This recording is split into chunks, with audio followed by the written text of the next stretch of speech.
Hello, everybody. Welcome back to Squat Cobbler. I'm Dr. Mike. Make sure you like and subscribe. And joining me, as always, And hit the bell. Hi, everybody. This is Kelly at KELLYTHUL on Twitter and Instagram. And we're back talking retro gaming. yes, we are. But before we do that, you should probably buy a t-shirt too. Absolutely. That's the only way to listen to the podcast to get the full effect is in a t shirt. Right. Are you really a fan if you're just wearing any old shirt right now? I don't think so. Whatever shirt you're wearing, take it off, throw it on the ground, stomp on it, order yourself a t-shirt. All right. Order the t-shirt first. Then when the Yeah. t-shirt arrives, take that shirt off, throw it on the ground, stomp on it. Yeah. I was going to say, we'll wait. It's like Amazon's pretty quick, but not that quick. Well, today we're going to talk about a topic finally that I think all of the squatties have been just on the edge of their seat waiting for us to finally cover, and that is QVC. Yes. The mecca of retro gaming. That it is, yeah. Now, Kelly, are you a QVC guy?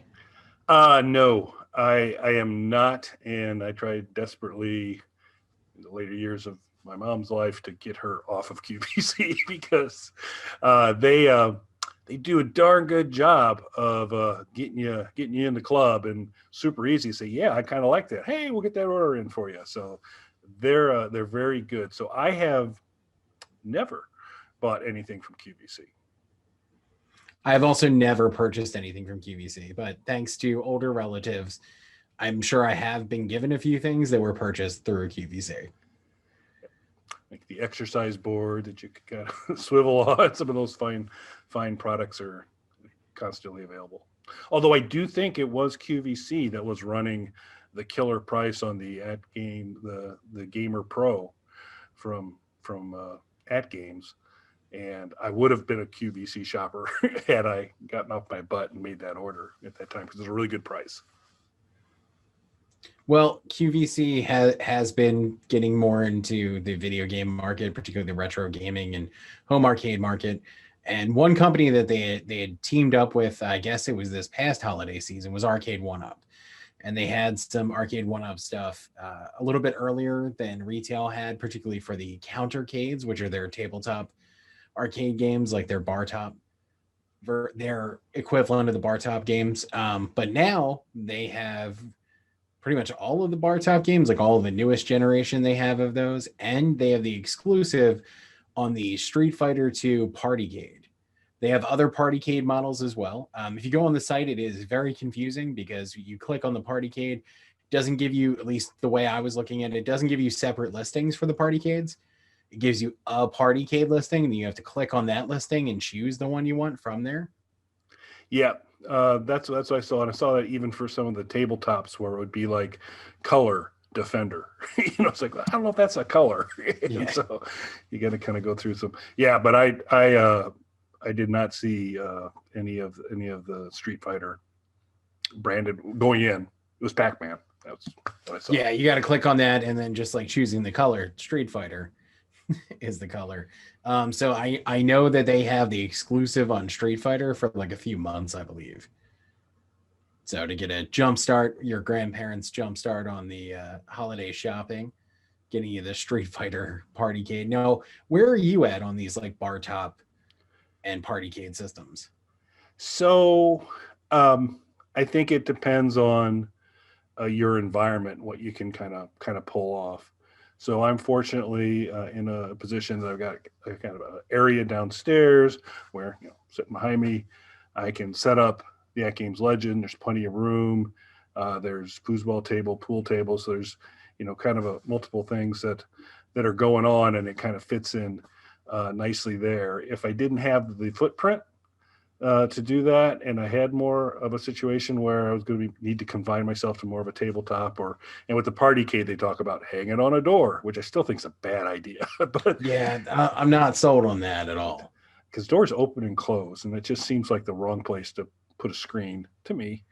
But they talk about tabletop and hanging on a door and those types of things, and so I've never been in the market for it because I don't I have it kind of covered otherwise, and in general, since it comes back to a thing we mention a lot when we talk about these, how extensible is it? You know, if I get this and I've got 3 games on it, 6 games on it, 7 games on it, is that it?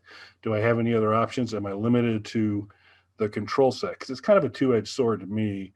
It's kind of cool that in the PartyCade, the control system is really tailored towards the hero game, and it's the actual play, versus the multi-cade that you just kind of, the buttons are the same kind of across the board and it's not specific. But that also limits you on what games you can play on a PartyCade. So yeah, you know, we all know you're building out an arcade. Is there a place for a PartyCade or tabletop in the Bolinsky-cade? So not in the arcade, because to me the PartyCade, because I would mount it on a wall. I'm not going to hang it on the back of a door. If I'm mounting it on a wall, I can't put anything in front of it. So I feel like I'm taking up almost basically as much floor space as a full-size arcade game, which is the look that I'm going for, the look and the feel that I'm going for. I want a more immersive experience when you're in there. So it kind of defeats the purpose for me doing it that way.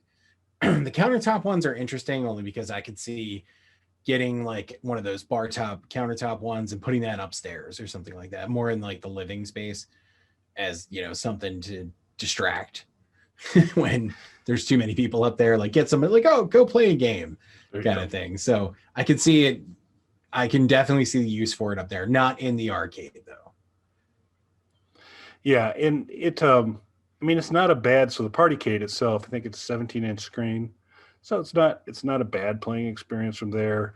It's not a full size or almost full size control deck kind of environment. So it's a little tight there. But again, it depends on your circumstances. And, you know, if you need a somewhat mobile distraction mechanism or a smaller footprint distraction mechanism, like your plan is there, that could make some sense. Yeah, and I've heard talk. I don't know if this was something that was leaked or if this was official. There was talk of an NBA Jam tabletop coming at some point. I'm definitely 100% interested in that. I love that you can get an NBA Jam cabinet. That is one of my favorite games. I played in a bunch of NBA Jam tournaments as a kid. Love that game. Not real basketball, NBA Jam. I don't know anything about real basketball and I don't care to. But NBA Jam is amazing. But unfortunately, it took a very long time for them to get the NBA Jam cabinet out because of all of the licensing issues with all the different teams and the players unions and different things like that, because these are predominantly retired players now. Some of those teams don't exist or they've changed locations, and it was just this logistical nightmare the way they were explaining it, getting this done. And even then, unfortunately, they said they only got about 80% of the game in there. As much as I would love to have a full-size NBA Jam cabinet, dedicating that much floor space and that much money into something that's only 80% of the game, for me, I can't really do that. Yeah, and I do wonder for games like NBA Jam, definitely for a game like Track and Field, which I haven't seen a PartyCade for, and I think it'd be great from a group thing, but the games where let's say the player gets energetic and is really, I mean, Street Fighter is probably a pretty good example of that too, where you might be cranking on stuff. I do think you benefit from the stability of a cabinet, having something that's going to somewhat withstand someone kind of hitting a joystick pretty hard, pounding the buttons and all that. And if one of these things is on a wall or on a door, or really even on a table, not fixed, I think the highly energetic player might force you to reinvest as your particular cade falls to the ground. Yeah, I hadn't even thought of it that way. That's a really good point as well. Because I could see something like, you know, a Street Fighter PartyCade for my bedroom or something like that. That would be fun. But yeah, I'm going to really play it and really get into it. So that's a good point. Now, they are also only one player, these games, obviously. So for some people, a game like Street Fighter or NBA Jam isn't going to make sense to them. Yep. Because they're playing those as, you know, group experiences. So I completely understand that. Personally, though, I love Street Fighter so much, I could sit there and play Street Fighter myself. Sure. Especially if it's something where it's in my bedroom and it's just like, I wake up a few minutes early and I got 15 minutes to kill, I'll play a game of Street Fighter. But I will probably also rip it off of the wall. So that's a really good point.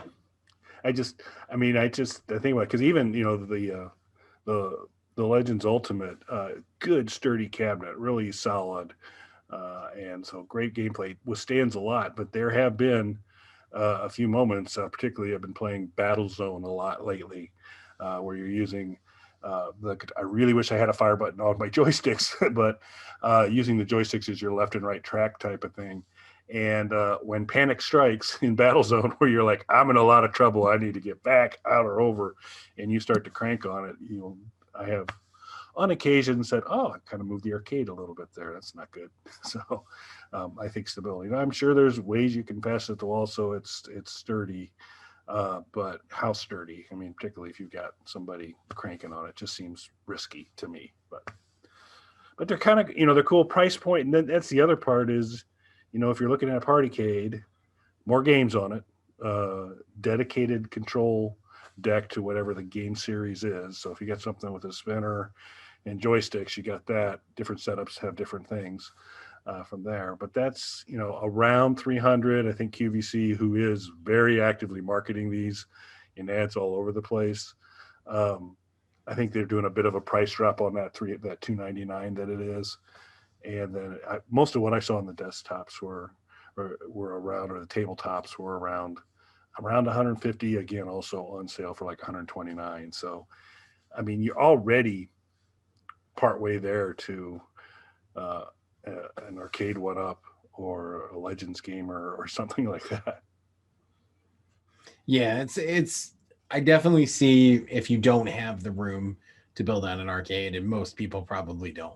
So I can definitely see the draw of these things, but I do think there's drawbacks, as we were talking about. Kelly brought up the best point of you could potentially break this thing if you're enthusiastically playing it, rip it off the wall, something along those lines. And then, of course, for something like Street Fighter, I would love to be able to just roll out of bed and play Street Fighter, a mini, PartyCade set up on my wall right there. I might rip that off my wall, though. See, that's why you need to get a Super Console X that works. Take your projector, shoot it up on your ceiling, and then you can just, from the comfort of your own bed, do your Street Fighter. Super Console. Sorry. Don't mean to keep bringing it up, but I kind of don't mind bringing it up. So the dark memories. Yep. I still think you need to give it another go at some point. I think you got, not all the water in the stream's polluted. I'm sure if you took another big drink, it'd be fine. I'm sure it would work, but that was a fail on every level, because you basically had nothing that worked on that when you got it, right? Correct. Yeah. That's not good. Yeah. I didn't have that problem, but I don't know if I mentioned that. But. Once or twice, sir. Once or twice. Sorry about that. So anything else you'd like to talk about? So I guess the one last thing I would tack on to is, well, we've talked about this, then we get to the actual kind of actual table versions of these games, which to me is it's a different conversation. And we're not seeing as many of those. There are some out there, but they haven't been marketed as heavily. Those do get kind of intriguing to me, because that's just a whole different form factor. I think something that will withstand active gameplay better. And you get a table out of the deal. So that's kind of cool.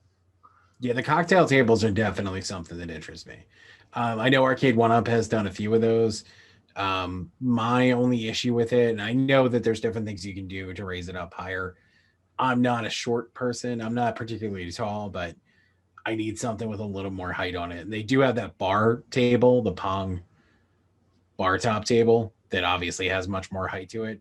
I would love to see that with like the Capcom games on it. That'd be cool. That would absolutely be cool. All right, sir. Anything else for this week on PartyCades, Hang on Doorcades, Tabletop Cades? No, I think that's it. I think it was worth mentioning just because there's so much about it right now with the QVC sales promotion that they're doing.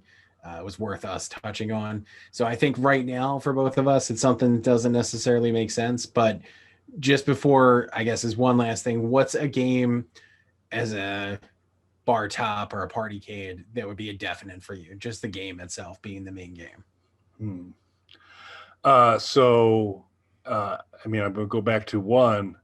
I had forgotten how much I loved, and this is early day stuff. Battlezone is serious fun. I really kind of enjoy that quite a bit. But I'd probably go back to, we've talked about it on previous shows, probably the kind of either Golden Axe or Joust would probably be my types of things there. You? They do have the 4-player Golden Axe cabinet. That's something. That's something to think about. Love that game. Good selection of games on that too. Yeah, because of multiple Golden Axes and all that. Cool. Yeah, no, that was fun. That was super fun gameplay for me. And then, like I said, I've always enjoyed Joust as another one. Would it be kind of in the Capcom family, or where would you go? Maybe something Capcom. I would love to see a PartyCade as a shooting game. That'd be cool. That would actually be nice there too, because then you get out a little bit of the issue of someone banging on the cabinet or moving the cabinet around, because you'd be a little distant from it. That's actually a really good idea. And put that bad boy on the wall. Good with that. That makes perfect sense. That would actually be really cool. Arcade1Up, get on that. There you go. Yep. I don't know why, but apparently it's very difficult to emulate the old light gun games. And Arcade1Up figured it out with Buck Hunter, but we haven't seen another one since. They've teased them, but nothing's come out yet. Yeah, and most of the stuff that I've seen going on with at games is take kind of the Nintendo Wii kind of mechanism for targeting, which is nowhere near as precise as true light gun perfection, which I expect is costly and tricky to figure out. But that's always been a little bit of a complaint of some folks, is that yeah, it's close, but it's you do notice this isn't as precise as if you had a true light gun. So, but yeah, I think that's a fantastic idea. So, when you make sure you get credit to Dr. Belinsky there, Arcade1Up, when you deliver that. It'll be a big seller. Maybe include a Bog Panda T-shirt. We'd appreciate it. Just some marketing ideas to help you guys out. Yeah, that's what we're here for. Cool. All right. Well, thanks for watching, folks, and we'll catch you again soon. Thanks, everybody.